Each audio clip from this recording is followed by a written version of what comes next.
Ek haal my hoed vir jou af en wens jou voorspoed toe. Baie dankie. Waar vandaan kom meneer? Van Parys. Hoi, dit moet wonderlik wees om daar te woon. Ja, ek is een van die koning se musketiers. Meneer, in daardie geval staan hy onder meneer de Treville. Ken jy hom dan, seun? Jy maak 'n grap. Wel, ek moet nou gaan. Ek het nog iets belangriks om hier te doen. Hier in ons dorp. Ja, ek moet nou eers gaan besoek aflê by die edelste heer van julle dorpie. Kom aan! Julle weet tog almal wie dit is. Dis pa. Nee, wag. Musketier het die hele pad gekom net om Frans se pa te kom besoek. Hy verbeel hom sy pa is belangriker as wat hy reg is.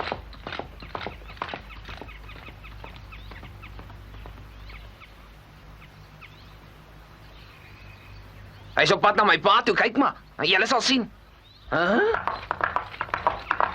Hy het verbygery. Hy het seker maar verdwaal omdat hy nog nie voorheen op ons dorp was nie. Dis presies wat gebeur het. Kom ons gaan help. François, wie van ons twee het gewen, hè? Jy het. Maar sê net wanneer ons weer hier moet ontmoet, dan sal ek jou gou wys. Ek kan vir jou wen.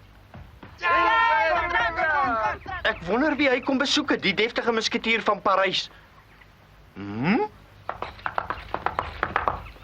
Lyk my hy het regtig verdwaal. My onderwyser.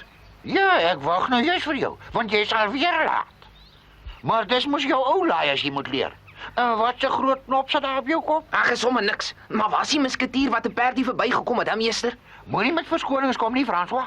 Jou vader verwag nie vandag besoek van iemand uit Parys nie. Nee, maar meester, die musketier moet hier wees. Die musketier?